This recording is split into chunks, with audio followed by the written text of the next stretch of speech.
Hey, what's going on, Black people? Today I want to talk about congressional corruption. One of the things you may not know is that during this whole pandemic, your congressional leaders who are giving you all kinds of medical advice have what can only be defined as a relatively unhealthy and very suspicious suspicious financial relationship with the pharmaceutical companies. So I'm going to talk about how much stock that your politicians own in big pharma companies. We're going to get started. So buckle up your seatbelt, hit the thumbs up button. We're going to get started on the Black Financial Channel right now.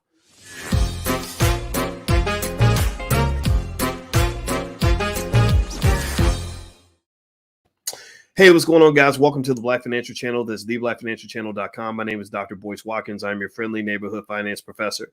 On the Black Financial Channel, we talk about Black wealth and Black economics every single day, sometimes as much as 10 times a day under one condition. The condition is that in order to be here, you don't have to be Black. We love everybody, but you have to be B1. B1 means we're Black first. We put our community at the top of our priority list. We are here for the Black community and the Black community only to close the racial wealth gap by making Black people the most financially literate group of people on the planet. So if you agree with that philosophy, put a hashtag B and the number one in the chat, hashtag B1. Use that hashtag on Instagram, use it on Twitter, use it on Facebook, so that we can share content with each other and connect with each other, etc. So I'm going to talk to you about Congress and the amount of stock that members of Congress own in companies like Pfizer and Johnson & Johnson and things like that. This is crazy. It's like a complete like just it's insane. And so anyway, I'm gonna look this up. Do me a favor, hit the thumbs up button. Please hit the thumbs up button. Make sure you subscribe to the platform and all that good stuff. And I saw a chart earlier that I really want you to see. But before I actually get to that, I'll just read from consumerwatchdog.org. Okay, so I'm gonna read from this. Let me know if you can still hear me. I'm on a different page. Basically, they said 38 senators with up to 13.4 million in pharmaceutical holdings increased the value of their stock portfolios last night when they approved an amendment to the Defense Appropriations Bill that immunizes drug makers from accountability to the public when they sell dangerous drugs and other products. Now, this was something that they wrote 15 years ago. So even before the pandemic, there were members of Congress who held an ungodly amount of stock in pharmaceutical companies and were making laws to benefit pharmaceutical companies, right? So it's about as corrupt as you can get, right? And so this was 15 years ago. Now, let me tell you what's been happening lately now. This is something that came up during the pandemic where there were, thank God, there are websites like opensecrets.org. Opensecrets.org, what they do is they reveal the financial relationships that members of Congress have with businesses in corporate America. Now, I've talked to you guys extensively on this platform about how America, the reason America is failing and the reason your country is probably headed to hell in a handbasket. You better make sure your grandkids learn Chinese because America won't be a superpower for very long. It's headed to hell in a handbasket for a few reasons, a couple of which is one, we don't even invest in our kids. We don't educate our children. Our children graduate and they can't, a third of them can't even read, right? Also, you have a little bit too much capitalism that has leaked into your political system. So you don't live in a democracy. You know, democracies are supposed to come with things like, freedom of speech and all that. We don't have that, right? We know that that's all nonsense. That's a fairy tale. It's like Santa Claus. But not only do you not have a full democracy, but you have a capitalist democracy where the capitalism has infiltrated your democracy, right? The capitalism is the big brother. The democracy is the little brother. The big brother beats the little brother's ass and tells the little brother what to do. And the little brother becomes a puppet for the big brother, right? So effectively, the corporations are the big brother. The capitalists are the big brother. The government officials are the little brother. The government officials, and they could change this very quickly if they just change, if they did some like campaign finance reform or something like that. The reason there's no campaign finance reform is because the people that would be voting to support campaign finance reform would be the people who benefit from the lack of campaign finance reform. Do you follow what I'm saying? Give me a yes if you know what I'm saying. So, here's the deal. You have a highly corrupt government with a lot of really unhealthy financial irregularities in terms of just ungodly conflicts of interest. And one of the most blatant is the fact that a lot of these companies own tons of stock in the pharmaceutical companies that they've given these exclusive, very special sweetheart deals to during the pandemic. Probably about $100 billion has been made from mandating certain things. You know what I'm talking about when I say mandates, right? Not going on a date with a man. I'm not talking about going on a mandate. I'm talking about a mandate. You know what I mean, right? And so these mandates, they're profitable. They're profitable for corporations because corporations, one of the things that they dream about in their sleep is having a product that people are either addicted to or that they have to take. Those are the two areas where your profits are guaranteed. Corporate America does not like risk when it comes to whether its money is going to come in or not. And if you have something that people are addicted to or something that they have to do, then they know they're going to make money hand over fist. Like Nino Brown back in New Jack City. The reason the crack dealers in your neighborhood had the most money and the nicest cars and all the girls is because they had a product that people, once they tried it, they couldn't walk away. Can't walk away from crack. Right? You can't just say no, right? And then the same thing is true now. Now, the Big Pharma, which a lot of people have criticized extensively for good reason. Big Pharma has a couple of things. One, they had the opioids, right? The opioids, the crisis was created by Big Pharma.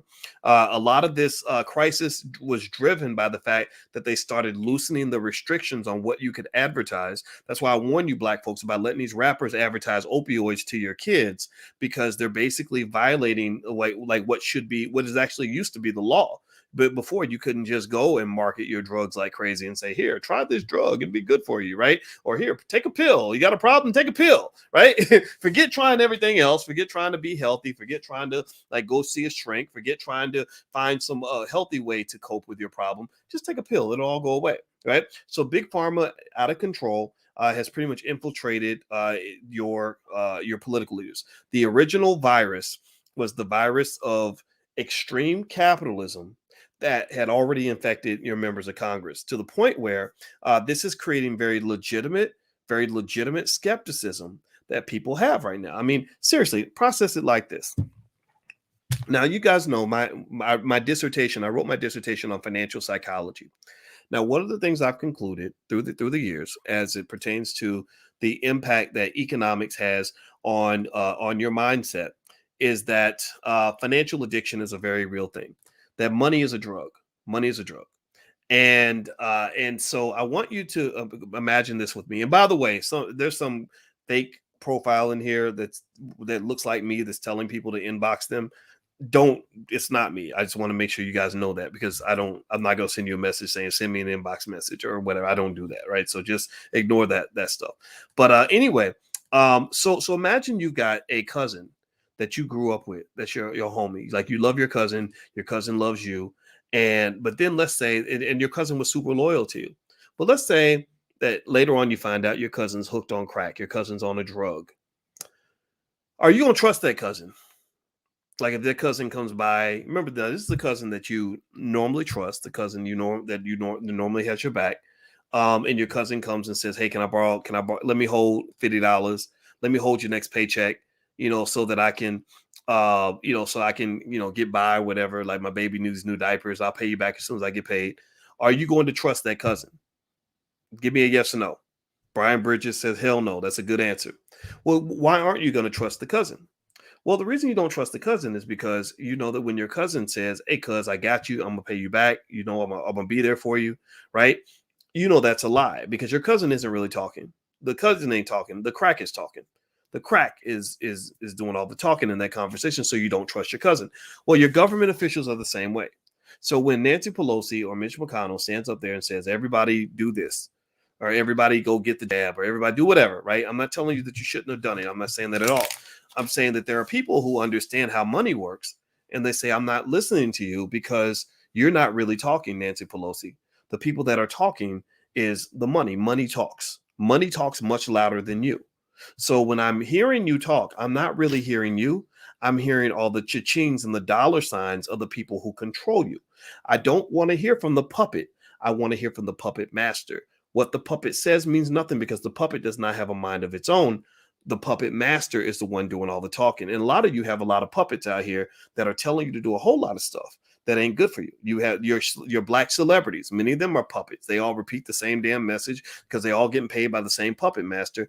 Go pay attention to the puppet master. Don't listen to the puppet. Some of your pastors are puppets. They're being controlled by somebody. Some of your politicians, I don't get excited about a black politician getting elected. I go and I look and say, who's funding this politician and what do they want? Because that's what's going to determine that politician's objectives, right? It's all about the money. You understand? It's all about the money. It's all about the money. It's all about the money. Now, did I mention that it's all about the money? Did I say that? Did I say that? See, okay, so let me keep going. Do me a favor, hit the thumbs up button, hit the thumbs up, share, subscribe button. And by the way, I have an ebook on the $5 a day investing plan. Because I told you guys it's all about the money. The book is free. You can go to theallblackagenda.com and get a free copy. And the $5 a day investing plan basically explains how you literally, by investing $5 a day, can build transformational generational wealth literally in one generation. So don't let anybody tell you that because you were born poor, you're supposed to be that way. That's just not true. There's no research that supports that. It's just a bunch of nonsense that people feed you to make you feel better. All right. So here's what is on opensecrets.org about members of Congress owning stock in a lot of these companies. They said some lawmakers like to trade stocks. That fact became evident when Senators Richard Burr and Kelly Loeffler unloaded, both of them Republicans, unloaded stocks after attending a private briefing that underscored the looming danger of COVID-19. Pharmaceutical companies are among lawmakers' favorite stocks. The number 5 most owned stock on Congress of all companies anywhere, everywhere is Pfizer. Number 8 on the list is Johnson & Johnson. The rest of the companies on the list, I remember seeing Bank of America, but besides Bank of America, there were a lot of tech companies. I think Apple was up there, Google was out there, etc. Why does this matter? Well, the reason it matters is because for the obvious reason. One, right, Big Pharma benefited tremendously from the pandemic and forced mandates. But then 2, tech companies, if you notice, all the tech companies have been brought to Capitol Hill for congressional hearings. All of them. Jack Dorsey from Twitter was brought in. Mark Zuckerberg from Facebook was brought in. Picard, I think that's his last name, from Google was brought in. They all sat there and testified, had to explain their business model, were asked a bunch of hard questions and with a lot of grandstanding, like, you're doing this and you're doing that, right? The Democrats are mad because there's wealth inequality that came from the pandemic that was driven by tech companies, right? Tech companies played a part in that. The Republicans are mad at the tech companies because the tech companies have been restricting freedom of speech and only allowing you to talk if you're a liberal, right? Well, pay attention now. Look, read between the lines. Did anything concrete? Give me a yes or no. Give me a yes or no. Did you see any concrete legislative changes that resulted from all those hearings? They did a lot of yelling, a lot of screaming, a lot of grandstanding. Can anybody tell me anything that actually came out of those hearings? Like, what came out of the hearings? Anything? Yes or no? Did you see? Did they come out with some law? Did they change antitrust legislation? Did they, break up Google? Did they go after Apple? Like, what did they do? What did they do? They didn't do nothing. They didn't do nothing. You know what they did? I'm gonna tell you a joke. And it's probably like, I don't know, some people are gonna be offended by the joke. I don't think it's offensive. I think it's true though. Somebody mentioned a long time ago. Oh, I heard Oprah say it first, and then I learned through therapy because I love talking to therapists because we black people, we all crazy. We all a little bit messed up. But it's hard to be black in America and woke and not be crazy. What my brother said that the great writer from the 60s, Baldwin said that. He said it's almost impossible to be black and like awake and not be pissed off every day, right? So we're pissed off, we're crazy, we're traumatized, right? So I love talking to therapists because it helps me work through my crazy. Well, one of the things that I remember hearing Oprah say, but therapists confirm this, is that this is a little secret for y'all that are dealing with other people, dealing with negotiations, dealing with your crazy ass relatives. Here's the secret. Oprah said it, and it's true. Everybody wants to be heard. That's it. Everybody just really needs to know that you hear them. And Pastor Kevin Cosby out of Louisville, Kentucky, old friend of mine, also said it in a different way. He said, "Before you correct, you must connect." Right. So basically, if somebody doesn't feel like you heard them, then they're not going to respond to anything you say. In order for me to get you to hear me, first thing I got to do is let you know that I hear you, and then and then you might consider what I have to say. But even if I don't have anything to say, even if I'm not going to do anything, the best thing for me to do is make sure that you're heard. Right. So I learned this, right? I learned this because, being married is hard. Y'all know what I'm talking about. The married people in the room, raise your hand, or long-term relationships, raise your hand. It ain't easy. Right. This whole family and love thing, it's important, but it's some hard work. Right. So I learned that a lot of times when my wife is like, and I'm hearing this and I'm like, you're hurting me. This is too much. I can't take it. I remember what the therapist said. Everybody just wants to be heard. So I have a process. I'm like, okay. So what you're saying is, and I'll repeat like what she said and let her know I understand it, and validate her feelings. Right? I'm telling you, it works like a charm. You got to try it. I swear. But here's the thing about it, though. Once you let somebody know that they're heard, sometimes you don't actually have to actually do anything. Right? So this is what I'm getting at, right? That's what Congress is doing with you. Congress holds hearings with tech companies largely so the public believes that they've been heard. Maybe that's why they call them hearings. So they're like, we want to come and hear all the things you're pissed off about. And you can lay it out there, and your favorite legislator will grandstand and what you're doing, sir, is inappropriate and it's unacceptable. And blah, blah, blah, you did this. And the people are like, yeah, that's right. You tell them, right? Black people, we love to do that. Yeah, she told him off. Ooh, she lit him up. She destroyed him, right? But then the smart people are the ones who back up and say, but what action actually followed all the words? I mean, Al Sharpton's a master at it. Al Sharpton, think about it. Think about how many times. Seriously, I'm just gonna break this down for y'all because you know me. We like to go deep. I like to go deep on. So I want you to be aware and conscious of what's going on. How many times have you seen Al Sharpton and his old his old little slick, sneaky ass? How many times have you seen Al Sharpton hold a march and a rally and literally do nothing after the march and after the rally? Like literally accomplish nothing except bring people together so you can feel like you got heard. Oh, we told them. Oh, we told them. Right? So there's a big difference between actions and words. So the reason Congress has hearings is so you can feel like you've been heard, and then they go on about business as usual. They are not going to murder the tech companies because they are in bed with the tech companies. Destroying the tech companies would be destroying themselves. These financial relationships are every bit as insidious as any connection that you can imagine. It's like the heart trying to kill the kidneys and the lungs. It ain't gonna work. It ain't. The heart will never go stab the lungs in the chest, right? So ultimately, they are too connected. They are too entangled, and it's not going to change because your whole governmental system is problematic in a multitude of ways that will probably lead to the downfall of America. Let me tell you a little secret. This is why I told my son, you better learn Chinese. He's fluent in Chinese. He's at the University of Louisville now. He's a freshman. He's fluent in Chinese. And I said, that's a smart move. You know why? Because China is doing all the things that America ain't doing.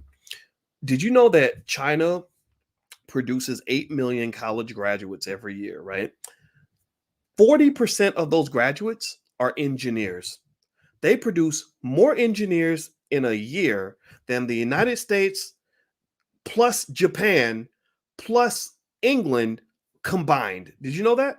Like they literally produce more engineers in a year than all those countries put together. And then on top of that, their engineers are better trained. Our engineers, they spent half of college drinking and partying and taking stupid liberal arts classes. Not in China. They get you ready. So day one, their engineers come on the job. They're designing products. They're prepared to innovate. They're ready to go. Our engineers, when they hire them at these tech companies, they have to train them for 2 years just to get them ready to play. Hey, look, they got to redshirt them for 2 years just before they're ready to even go out on the field. Chinese engineers show up ready on day one. So why is it that just the other day I read, just today actually, the American government officials, high-level military officials in the US are absolutely mortified that the Chinese just launched a hypersonic nuclear capable missile that circled the entire earth in just like a few minutes. Literally, they were like, and literally the guy, I read it, I was like, holy shit, they got these hypersonic missiles that can hit any city in America like that. And the guy literally, this is one of our leading experts. He said, we have no idea how they did it. We have no idea how they did it. And believe me, that's just probably the tip of the iceberg, y'all. Like I bet if you go deeper into the iceberg, they got a whole lot of stuff going on that their engineers have come up with that are 100 years ahead of anything that we're going to be able to do anytime soon.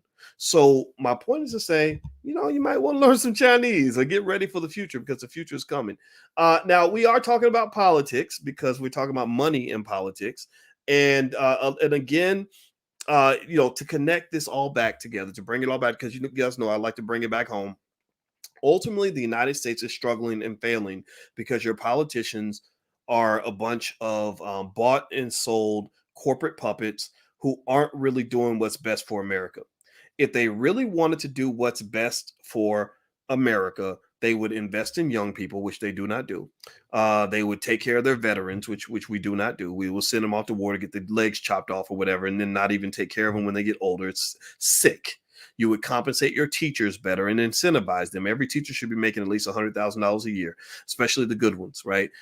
They would be investing in all the things that we need in order to do better as a country, and dealing with these tech companies as part of that. And also Big Pharma. Big Pharma is absolutely horrifically corrupt.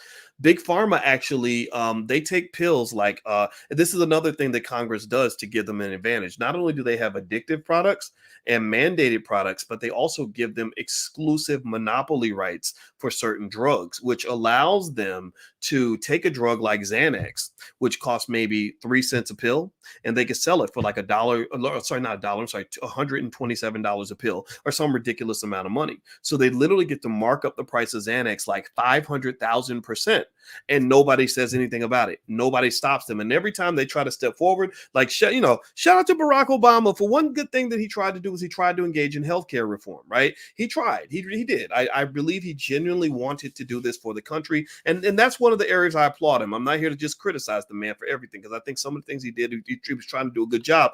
He couldn't do it. He couldn't do it. He couldn't do it. Because again, your drug dealers are running the police station. The drug dealers are the cops. So you go to the cops and say, we got to go lock up these drug dealers. They're like, no, I'm not locking up any drug dealers. But what they will do is they will hear your whole plan and then go tell the drug dealer that the raid is happening Tuesday night at 9 o'clock at such and such's house. So you got to make sure that you get all the dope out by then. Right. So that's the corruption that you're dealing with. That's what it is. And that's why a lot of people, for good reason, do not trust the government on any of this nonsense when it comes to these mandates. And in fact, just the idea that you're telling me that I should do something that you're not willing to do yourself, you're not mandating it for yourself, but you're mandating it for me, that right there should make you a little bit skeptical. But then again, maybe I'm just, maybe I'm a jerk for bringing this up. I don't know. I'm sorry if I hurt your feelings. Anyway, guys, do me a favor, hit the thumbs up button, hit the thumbs up, share, subscribe button if you have not done it yet. By the way, if you go to allblackeducation.com, there's some information on the Black Business School. There's like a whole package there. If you want to go take a look at that, feel free to go to allblackeducation.com if you want to get something for your whole family. And of course, you guys know the All Black National Convention is coming. I'm super stoked about it. It's going to be in Orlando. It's going to be next week, actually in 12 days. And we have worked very, very hard to put together an amazing convention of a Black brain trust of people that can solve problems for our community. So if that's your thing, if you're into that thing and you are, B1 by nature and you want to be around other B1 people, we're even doing speed dating, feel free to go to allblacknationalconvention.com. The URL's on the screen. So let me tell you a little bit more about these interesting relationships between government officials and these pharmaceutical companies. So on the campaign trail, they said Representative Joe Kennedy, a Democrat, casts himself as a fighter who takes on Big Pharma. His disclosure shows he's profited from rising drug prices. Last year, he reported owning up to $2.1 million in stock in pharmaceutical and health companies in a family trust. Those include industry giants such as Johnson & Johnson, Merck, Abbott Labs, Eli Lilly, and Pfizer. Kennedy has also come under scrutiny for owning millions in oil company stock while running on climate issues.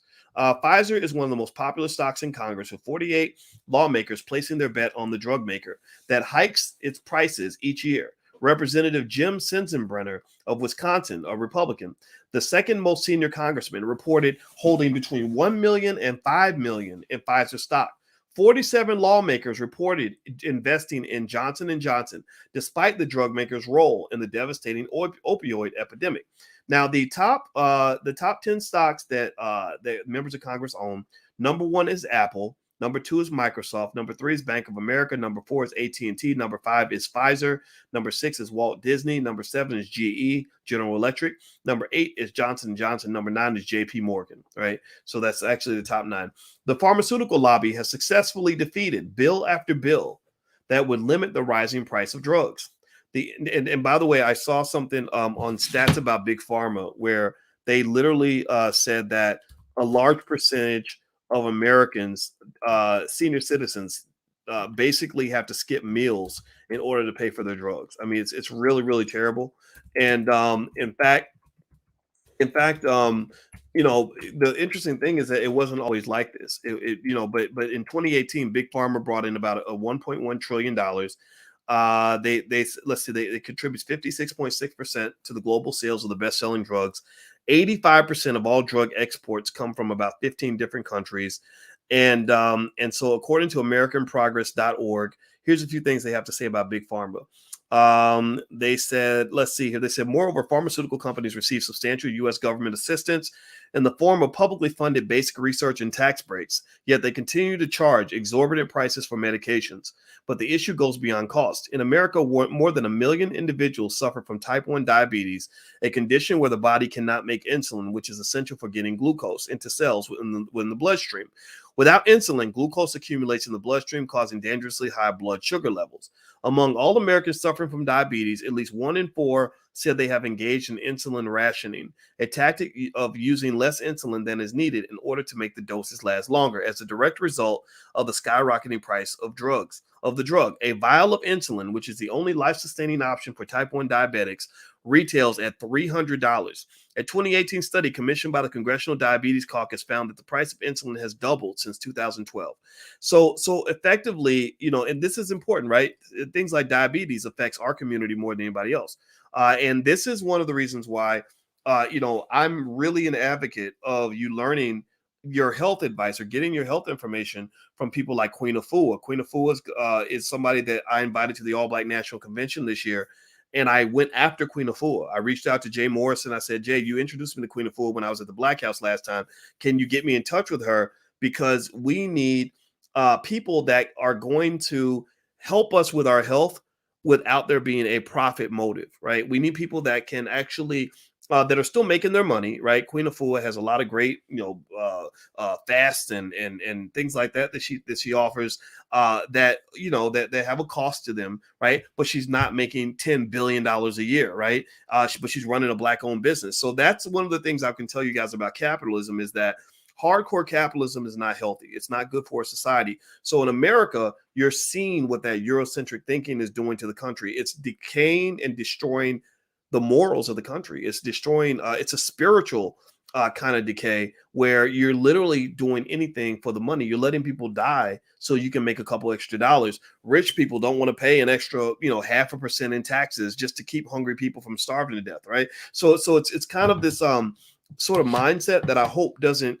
conquer the Black community, because a lot of you are going to have kids and grandkids that are going to do extremely well financially. They're going to be extremely wealthy. But I encourage you to always help them understand that money is not the be all end all. Money is simply a bridge that will allow you to get to the things that actually matter in your life. So the reason I tell you guys to quit your job and start a business is not so you can just be rich and drive a Lamborghini and act like the rappers. The rappers are half of them a bunch of dumbasses, right? Like, it's crazy to me that people will even consider taking financial advice from a lot of these rappers, because a lot of them wouldn't know how to make money if a white man wasn't paying their bills. And also, they're stupid with their money. Not all of them, but some of them are. You know what I'm talking about? The whole like, look at me shining, look at my jet, look at my cars, look at my house, look at my women.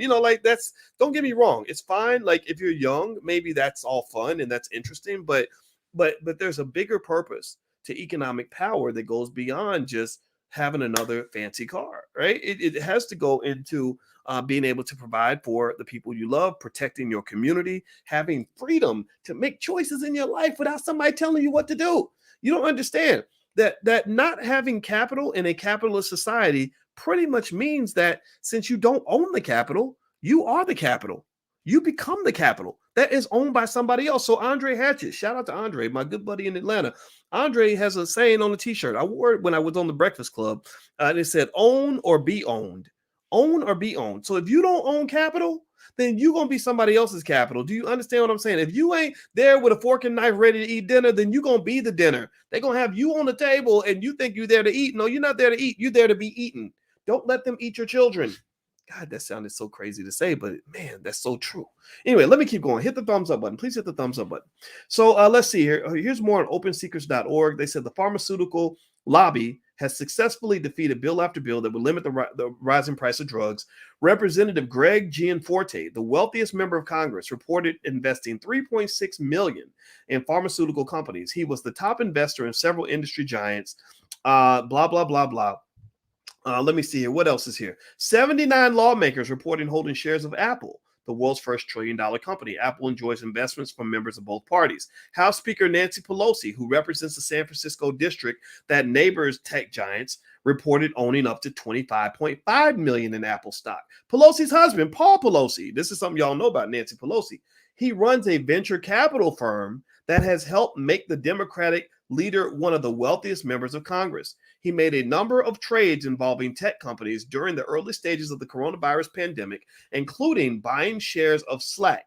Microsoft is the second most invested company among lawmakers. 65 lawmakers own stocks in Microsoft. So tech companies are interesting because tech companies have been under a lot of scrutiny for various antitrust practices, things that would normally be defined as illegal. And a lot of what's protecting them is the fact that members of Congress have a financial interest in these companies. So if these companies struggle, then they're going to end up paying the price. They don't want to pay that price. Now, let me give you some more information here in terms of like why you should be worried about Big Pharma. When you talk about Big Pharma, there's a lot of interesting financial benefits that they give Big Pharma. Let me see here. Big Pharma is the nickname given to the world's pharmaceutical industry. It includes the trade group, Pharmaceutical Research and Manufacturers of America. Big Pharma and medical device companies make billions of dollars every year. Let me see what else is here. I'm going to find some more information on Big Pharma online real quick for you guys that I think are worth you just kind of understanding in terms of why this economic relationship between members of Congress and Big Pharma gives you legitimate reasons to be skeptical when they come out and tell you what to do with your health. It's just a fact. I'm sorry, but it's just true. Let's see. It's estimated by 2020, which I guess this was written in 2018. The pharmaceutical industry will reach $1.43 trillion. What else? Let's see here. Let's see. According to pharmacy statistics, let's see here. 90% of medicines registered in China are generics, that's a funny little extra little fact. The most frequently prescribed drug is the thyroid hormone. Americans take 29 billion aspirin tablets per year. I think they said 70 million Americans are on some kind of mind-altering drug, which is really, really fascinating. Let's see here. What else is here? Some other interesting statistics. This is from emedscert.com. And what do they have to say? I haven't even looked at this. They said, let's see, nearly 70% of Americans are on at least one prescription drug. Over half of Americans take 2 prescription drugs, and 20% of Americans are on at least 5 prescription drugs. So one of the things that I argue in terms of the Black State of the Union, like literally in our community, I don't consider Joe Biden to be our president. I don't even know if we have a president of the Black community, but I think in the B1 community or for intelligent Black people, I think our leadership council is a group of people who, in my view, are not the ones who are going to tell you to go take a drug to answer every problem or to fix every issue. Drugs are out there. Maybe taking a pill is necessary at some point, but the mere fact that during this entire pandemic, they have never, ever talked at all publicly about fixing your immune system, to me, is the greatest indicator that they don't really care about your health. Seriously. I mean, how are you going to tell me that, I just need you to go get the jab because we care about you? I've had people do that. I've had relatives like really tell me and they love me. They really do. They're like, we really care about your health. So we want you to go get the jab. Okay. I'm hearing that. But when I'm listening to media, and I'm looking at Black celebrities going on their Twitter. Have you seen, give me a yes or no, have you seen Black celebrities on mass going on Twitter talking about ways to strengthen your immune system? I mean, we know that, these viruses tend to affect people that have weak immune systems, right? So have you seen any celebrities out here saying, hey, maybe Maybe you should think about the sugar you're taking in, or maybe you should think about the Popeyes chicken. Maybe we should declare war on fast food, right? Have you seen any black celebrities just as a group, as a collective? Because you got individual people out here. You got the India Ari types out here that that's my wife's favorite singer, but she'll never be as popular as Lizzo, right? God bless Lizzo. But Lizzo actually, don't get me wrong, Lizzo actually, I think she did something that was vegan when she was cooking some healthy food. But I don't think what Lizzo represents is always healthy. I don't want my daughters to grow up to be Lizzo. No disrespect, but I just don't. Sorry. But the thing about it is, it's really fascinating to me that they will encourage you to do the things that are killing you, but then act like they're there to save your life. I mean, that's the easiest business model in the world. I create the problem and then I get you to pay me to solve the problem. Right? That's the thing you have to be cautious about, right? So to me, the fact that you haven't spent nearly as much effort keeping me healthy as you spend charging me money to overcome my unhealthiness tells me right there you don't care nothing about me. You don't care nothing about me. So I want to hear from the people who can tell me about preventative maintenance I can do. If you stay ready, you ain't got to get ready, right? I don't want to react. I want to be proactive. I don't want to be reactive. Show me how I can make sure that I'm so damn healthy that if that virus does jump in my body, that virus is going to be like, man, I can't do nothing with this dude's body because he's ready. His stuff is all together. Don't catch me after I done ate a big pile of donuts and some Popeyes chicken and some Cavassier to wash it down, or some what was it, some what's that drink that Diddy sells, what's that, Ciroc. like I done had liquor and chicken and biscuits and donuts, and I'm weighing 400 pounds and unhealthy as hell, and of course that virus can take me out. There's about 10 things that can take me out because again, and I'm not belittling what's going on with that, because I know that that's real, right? But 600,000 people died from diabetes, or sorry, not diabetes, scratch that, heart disease this year. You do know that, right? And a lot of them were black. You do know that, right? You do know a lot of our people that die from cancer, they're connecting cancer to a lot of this crap that you're eating every day. The same stuff that these same people who care about you that are selling the stuff that's giving you this cancer. So I believe that instead of defeating the system, the best way to defeat the system is to walk away from the system. It's like arguing with a crazy relative or a crazy friend, that easily triggered friend who's ghetto as hell and ain't got no goddamn sense. Stop arguing with the crazy person that ain't got no sense and just walk away. Like, just detach, just disengage. Right. So I'm not going to argue with white supremacy. I'm not going to try to defeat and overcome their systems. I'm not going to respond to every racial trigger that they throw at me. I'm not trying to make myself crazy by fighting you, because that's a bunch of nonsense. You know what I'm going to do? I'm going to disengage. I'm gonna walk over here and say, I'm not even mad at what you're doing over there. Good luck and God bless you. I'm going to be over here. Right. So I really think that when it comes to our health, I do not trust the bastards in Congress, because they've got too many financial interests that are not aligned with the interests of the American people. And it's all right there in black and white. It's not like I'm making these things up. Let me read more about Big Pharma. Do me a favor, hit the thumbs up button. Please hit the thumbs up, share, subscribe button if you haven't done it yet. There's my Instagram if you want to follow me on Instagram. And also, I don't mention this very much, but actually, if you want to get notifications on text every now and then when I go live, I don't send them out that often, but I do sometimes. If you want to get text notifications, this is important because I want us to be able to stay connected in case they chop the channel down, because I'm talking about stuff that, isn't really necessarily allowed anymore. So you can text the word voice to 31996, text it on your phone, and I can send you a text alert, when we got something going on. So that information is on the bottom if you want to pick that up. Text voice to 31996. All right, so here's some more information about Big Pharma and why you should be concerned that your members of Congress have such a strong financial stake in Big Pharma. They said also here on emedscert.com that for every dollar pharmaceutical companies spend on R&D for a new drug, they spend $19 on advertising. So for every dollar they spend creating the drug, they spend $19 marketing the product to you. Do you understand what kind of, how scandalous that is, how crazy that is, that they're literally just saying, look, we'll just make some shit up. We'll create something. And because they've now relaxed the laws. Our buddies in Congress have relaxed the law and not made it illegal for us to push our dope publicly. We're going to use the public airwaves to do every mind trick that we can, every test, every analysis that we know how to trick you into believing that our pill is the solution to all your problems. I mean, that's a very big deal. That's it, because what you got to understand is they weren't always doing this. This is a recent phenomenon that they've been allowed to do this, right? So you make a drug, you get a patent on the drug, which means you're the only person who can sell it. Nobody, you have no competitors, right? And then you just spend all this money marketing the drug after you mark the price up. Any money that you need to spend on marketing, you get it because you just mark the price up because people have to come to you, right? Because you control, like in the dope game. If you control the connect, then you got all the power. Y'all saw Snowfall with Franklin. Do you remember Snowfall with Franklin? Franklin had the connect.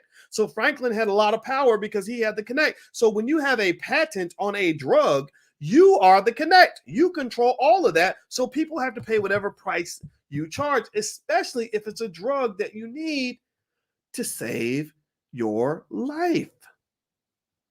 That's kind of scary. That's kind of a scary thing. So they spend a lot of their money on marketing. What else is new? Or what else is here? 51% of drugs prescribed to Americans are generics, but they make up only 8% of the country's total amount spent on drugs. The other 49% are on drugs with exclusive marketing rights, which makes up 92% of drug spending. So basically what they said is that most of the money that's spent on drugs in this country is basically spent on fancy drugs where they're able to charge fancy prices because there's no regulation saying, look, if people need this drug, you must lower the price. They put nothing in place to do that. Here's another one. The percentage markup on Xanax is approximately 570,000%. That means the consumer cost of 100 tablets is $137.39, while the cost of the active ingredients is 2.4 cents. Is that right? Yeah, 2.4 cents. So literally, to make 100 Xanax pills, it costs 2.5 pennies. But then they go and they charge $137 for that same Xanax. And the reason they can do that is because they have these protections that keep competition out of the game. In 2013, the total amount spent on drugs topped $329 billion. That's $1,000 a person. Now that's in 2013, so the number's gotten higher since then. In the United States, the cost of prescription drugs grows by 12% every year. In 2012, of the 12 new-to-market drugs approved by the FDA, 11 of them were priced above $100,000 per patient per year. So let me ask you a question. If they're charging $100,000 per year per patient for a drug, do you think that they really have to do that? Like, do you think that they're doing that because it costs them $100,000 per patient per year to make the drug? Like, do you think that they're doing this because this is something they absolutely have to do? Or do you think that they're doing it because they can? Well, they're doing it because they can. Why do you think that they can? How do you think they get away with this? I mean, they're robbing the American people. Like, somebody called the cops, right? Shouldn't we call the cops? Well, who are the cops? The cops are the lawmakers. Well, I just talked to you earlier in this conversation about how the lawmakers are heavily invested financially in the pharmaceutical industry. So they're business partners with these pharmaceutical companies. The 5th most owned stock in all of Congress is Pfizer. The number 8 most owned stock in all of Congress is Johnson & Johnson. So basically, you got a dope dealer in your neighborhood who's wreaking holy hell on your community. You do what normal people do. You call the police and you find out that the police officer is best buddies with the dope dealer. And that literally, you've probably made your situation worse. He ain't going to do nothing. Your drug dealers are running the police station. That is exactly what it is. The Big Pharma, the dope dealer is not Pookie on the corner with gold teeth in his mouth. No, the real dope dealers in America are Merck, Pfizer, Moderna, all these other companies. And the dope dealers are running the police station. The police station is Congress. Congress is supposed to have regulations in place that keep capitalism from becoming out of control, from harming people. Capitalism is not inherently a bad or a good thing. I know people might debate me on this, but I'm gonna just tell you my view on capitalism, my personal belief, which I have a right to believe this, is that capitalism is not inherently a bad thing. What capitalism is it's a powerful thing. It's a powerful thing. So capitalism is like fire. Fire, it's not inherently good or inherently bad. Fire can be a wonderful thing if you need to be warm or cook your food, right? But it's a terrible thing if you let it get out of control. If fire gets out of control, then my poor aunt down in Atlanta, last time I went to Atlanta, found out her whole basement burned up. That was because the fire got out of control in the basement, and the next thing you know, she's having to get a new house, right? So capitalism's the same way. So it just like fire, you have to regulate capitalism. If it is not regulated, it will burn the whole house down. And your capitalism is not regulated in America, so it's burning down your whole house. Capitalism it's okay in certain areas, but it has no business in your healthcare system. It just doesn't, because then what you're doing is you're actually having to put in these capitalist models, and I understand them very well. I've been teaching for 30 years. In these capitalist models, you end up effectively having to put a price on a human life, which is deeply inconsistent with our fundamental belief that human life has infinite value. But you have to put a finite value on it, which basically says exactly what's happening in your pharmaceutical industry. That, look, if it costs too much to keep you alive, then we need to go and we need to let you die. It's going to be Soylent Green. Anybody remember the movie Soylent Green? It's an old movie from back in the day where they were actually killing the people and making them into food. Right? You become Soylent Green. You become food for the birds and the fishes. Right? So let me read more Big Pharma stats. Hit the thumbs up button. Hit the thumbs up button if you haven't done it yet. The worldwide pharmaceutical revenue for 2013, this is years ago now, this is a little bit old, was 980 billion, almost twice as much as it was 10 years earlier. So these companies are making more money, again, because they bought out the police. Now that they bought out the police, all the laws are shifted in their favor. No different from the student loan crisis was created because regulators stepped in and made laws that were favorable to universities overcharging. That's when the price of college tuition started going sky high, because they had no regulation. And now people can't afford to go to college anymore without going so deep in debt that you can never pay the debt back. So two things you can't afford to do in America anymore. You can't afford to get sick without insurance, and you cannot afford to go to college without debt in many cases, right? So ultimately, you have to find ways around that. You have to find alternative systems. So when it comes to the education piece, when I sent my son to U of L, his mother and his father, we can all afford, whatever we want. We're all doing well. His dad is a financially responsible guy, a good black man. We work together to make sure that we keep him straight. But even then, the reason that we became financially successful is because we avoided things like student loan debt traps. So we talked to him about that and said, let's send you to a school where there's going to be a cost. We know that, but it's not going to be exorbitant, because there's no college education that's worth $80,000 a year like they're charging in places like USC. But then also, the other thing is when it comes to health, I believe that there are better healthcare systems right here in the United States. So, for example, when you come to the All Black National Convention and you're hearing from people like Queen Afua, and we have some other health experts that are going to be there as well. These are the people that can actually teach you the things that will, in a very natural way, heighten your immune system so that you don't fall into certain traps that are set for Black people. To me, the Black health trap part of it is, we're going to get you to eat a bunch of horrible, unhealthy food, and then you're going to get fat and sick. And then when you get fat and sick, we're going to offer you a pill that's going to make you feel better, right? Or we're going to, push, through music, liquor, and drugs and all this other stuff that's going to, half these young people, I feel so bad for them because they're getting all this stuff pushed on them, and these drugs cause irreversible brain damage. So by the time they get about 28, 29 and start realizing that this ain't the life that they want to live, some of them will hit a point of no return. Some of them will not ever be able to be productive members of society because, my brother Wesley Muhammad, I invited Wesley to the convention. He can't make it this year, but I know he's going to make it next year because Wesley, that's my guy right there. And he has something that he talks about that y'all want to check out called the pot plot. I believe it was called the pot plot. And he talked about how a lot of the synthetic weed that young people are smoking is full of all kinds of horrible shit that will just do terrible things to your brain, like literally mess you up for life.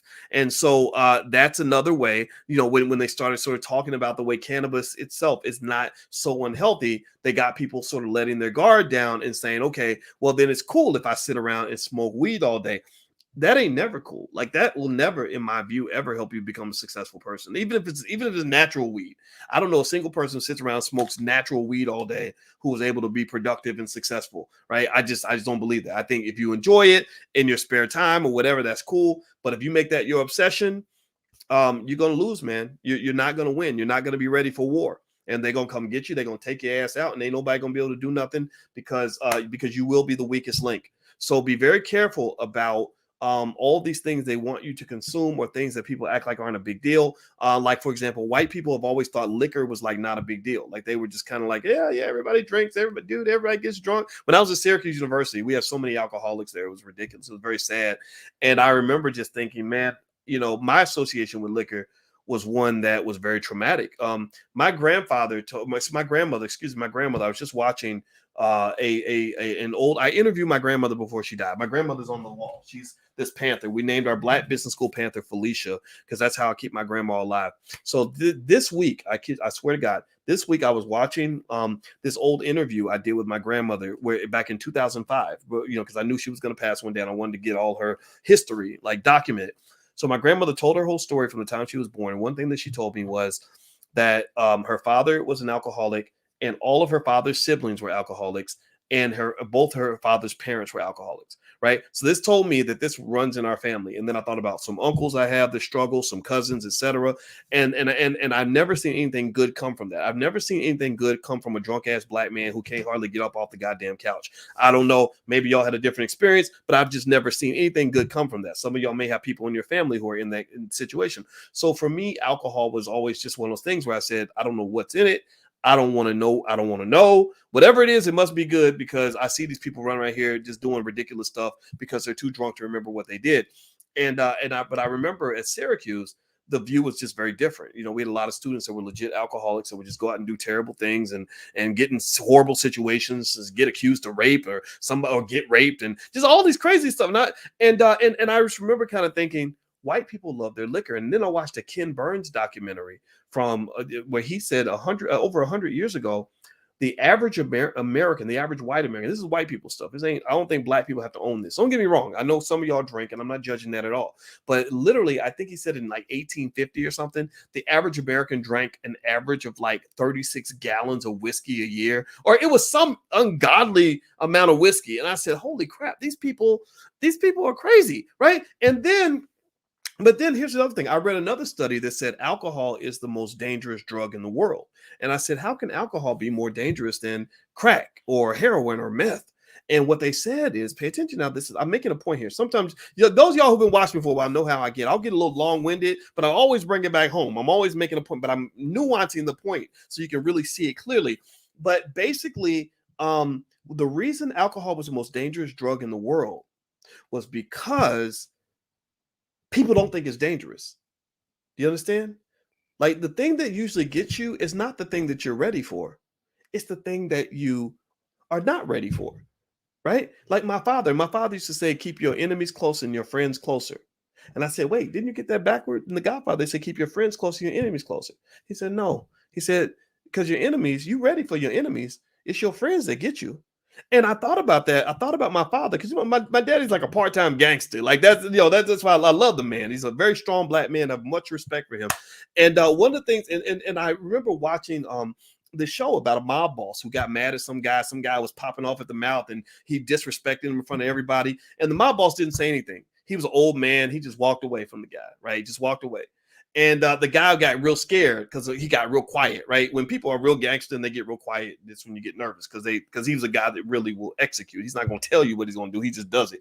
And so the guy was really nervous, and he was in his apartment, and he wouldn't answer the door for nobody. People would call him, he wouldn't pick up the phone or whatever, right? Well, one day his best friend knocks on the door, and he's like, "It's me, Vinny. It's me. Let me in." Right? So he lets his best friend in because this is his best friend. It's been his best friend since he was a kid. And his best friend says, and I think you might know where this is going. So his best friend says, "Hey, you got anything to drink?" And the guy goes, he says, "Yeah, I got some beer." So he goes to the fridge to get a beer, and his best friend shoots him in the head. right? See, because so pay attention now. His enemies, he was ready for his enemies. He could see his enemies coming from a mile away. But the mob boss knew, if I want to get him, I don't send your enemy. I'm gonna send your best friend. You see, so when evil comes to get you, it's not going to show up as evil. It's going to show up looking like an angel, right? Or that person that ruins your life in a bad relationship. They're not going to show up looking raggedy and ridiculous or disease infested. It's going to be something that looks beautiful on the outside, right? That you didn't take the time to examine because maybe you were caught up in the aesthetics of it all. When they poison black youth, they don't send it. They don't send the message through like the KKK or the Proud Boys. Or you're ready for that. Like you're already, the KKK comes marching in your neighborhood. You on guard, right? You ready for that? No, you know what they do? They send it through your favorite black rapper who's going to bring you poison to a really cool beat and make you feel like he's one of you and that you're connected and that this is something that you can vibe to. And next thing you know, you're taking in poison every single day and you don't even know it. You're enjoying the poison. Right. So ultimately, what this all says to me about, so getting back to the point about alcohol and all that, it really just kind of says that when you're talking about black health, I think it's important to get off the grid. I do not trust Big Pharma. I trust them to go make their money. And I own some of these stocks. I own pharmaceutical stocks. I make money from them. But I'm not going to let you tell me that everything requires a goddamn pill. Look, get out of here with that nonsense. That's stupid. That's stupid. We're smarter than that. I believe black people are spiritually intelligent. I believe that when we really listen to our souls, and we listen to our DNA, when we listen to our ancestors, we have insights that other people don't have. That's why black people are the canaries in the mine on a lot of issues that come up. We have something, I think many of us, those of us who really understand who we are connected to the universe in a way that other people cannot identify with. And I'm sounding, spiritual and metaphysical, but I do believe in those things because there are some things that happen in this universe, in this world that you cannot explain, you cannot understand. And I encourage you to listen to some of that. Just listen to that. So if something just doesn't feel right, I think it's okay to go with your instincts. When I started doing that, I actually became more successful. The only times I've really failed in my life were the times where my instincts, my DNA told me to go left, but I went right because everybody else was told me to go right, and I was following the crowd. And then later on, I would find out that was a terrible decision, and I would look back and say, "Damn, I knew the right decision all along. I just did not listen to myself." So listen to yourself. So what are my instincts telling me right now? When this whole conversation about Big Pharma and the financial interests of the Congress has in these pharmaceutical companies, that's all important. That's all important data. You want to process all that because that's what they're doing. That's how they're operating. That's the game. We've dissected that. But then the more important question is, how are you going to operate within that game? So if you want my thought, what my instinct says to me is one, you're right to be skeptical about these political leaders. A lot of them are full of crap. A lot of them are have really unhealthy financial relationships with the same people they're supposed to regulate. Again, the drug dealers are running the police station. You got to know that. Two, when it comes to things like education, economics, and healthcare, I believe that those of you that really want to get ahead as Black people have to get off the grid and find your alternative system. Find the most efficient way to educate your children in a way that makes sense to you.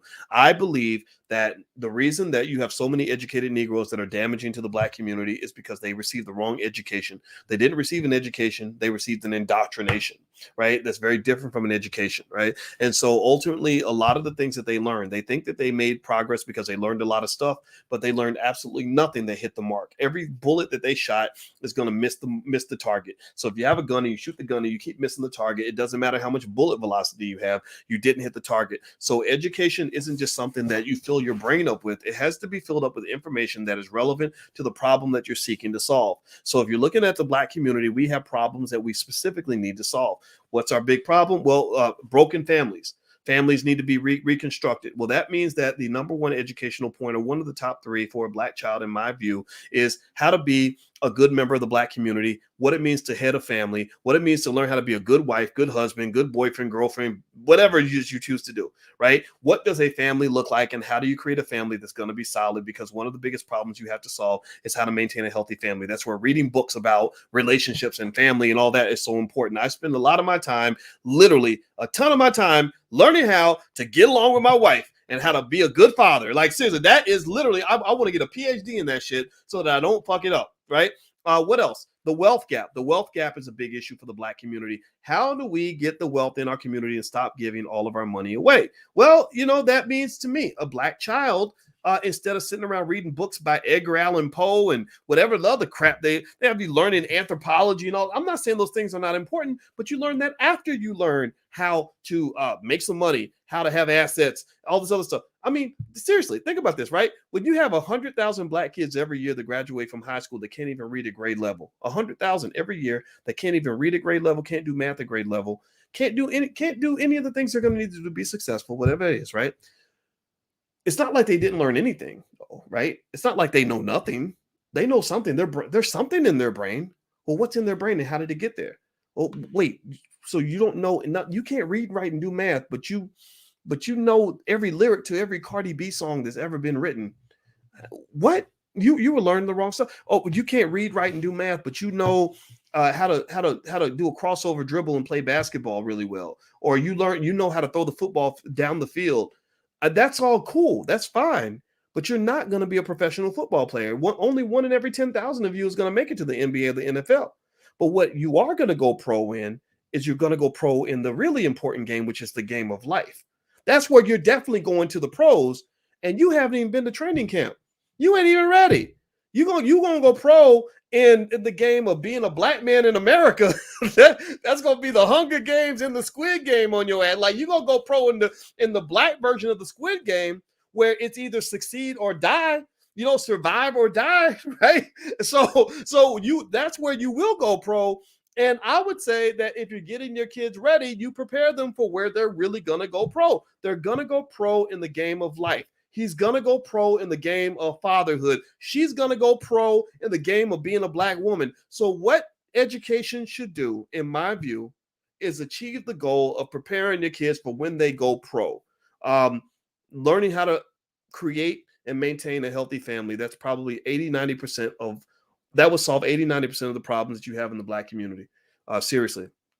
And the fact that I was blessed to have a sturdy, relatively drama-free nuclear family was huge. There's so many problems I can name to you right now that my friends have that we did not have because my father was a man who kept his shit together. He kept his family together. And my mother was loyal to my father. My father was loyal to my mother. They were loyal to each other despite their flaws. And my siblings and I, we are loyal to each other. We have each other's back. That right there solves a lot of problems, right? What else? They're going to go pro in needing money. The bills are going to be there. They're going to have to pay bills. Everybody needs money. Everybody talks about money. Everybody's stressed about money. People do crazy stuff to get money, kill over money, right? Well, then why not make sure your child is especially affluent and knowing where the money's at and knowing how to get it? If your child's good at getting money in a healthy, ethical, and legal way, then they will not have a lot of these problems that tend to happen to people who are broke. Go watch the Netflix show Squid Game. Squid Game's all about money. I talked to you about it. I'm fascinated with the show. All the Squid Game's about is money. You take money out of the equation. If everybody in the Squid Game had made good financial decisions, then they wouldn't have been in the Squid Game, right? The Squid Game is the place where you go, in case you don't know, it's in the Squid Game, you play these kids games, and if you lose, they kill you, right? Literally, that's what makes it a creepy, crazy show. Because they have you playing these little kid games like red light, green light, and whatever, or tug of war, and if you lose, you just die, right? So that's the whole premise of the Squid Game. And all the people that are playing the Squid Game are there because they're having financial problems. And the guy who created the Squid Game was a rich guy who literally used poor people for his entertainment. He used broke, but not just poor people. It was people who were in bad financial situations, some of whom got there not because they were poor, but because they maybe had a gambling addiction or maybe decided they wanted to go deep in debt or whatever the case may be, right? So ultimately, Black people, y'all know what it is, y'all, because y'all been playing the Squid Games and the Hunger Games since forever. You got everybody from the guy who got 80 years in prison because he killed somebody over dope to the buck dancing Negro you might see on a TV commercial who's doing anything for a bucket of chicken, right? All those people are playing the Black version of the Squid Game, which is I got to do whatever I got to do in order to survive because nobody ever positioned me to know how to survive with dignity, right? So to me, the whole wealth conversation, this is where we can kind of close out this discussion, is it's about putting yourself in a position where you can operate at a higher vibrational frequency and maintain your dignity. I don't have to play the Squid Game, because I'm financially secure. I don't have to play the squid game because I'm not out here trying to do stupid stuff like follow the crowd and put myself in bad situations, right? I can play the squid game because I can avoid the squid game, excuse me. I can win the squid game because my dad and my mother taught me about things like personal responsibility. And I'm not going to, I've never gone through life, blaming other people for my problems. Okay. So anyway, get off the grid, think about how you want to proceed, and that's how you can get things done. Okay, guys. So I'm gonna let you guys go. This was a fun conversation. I enjoyed you very, very much. If you could, please hit the thumbs up, share, subscribe button if you haven't done it yet.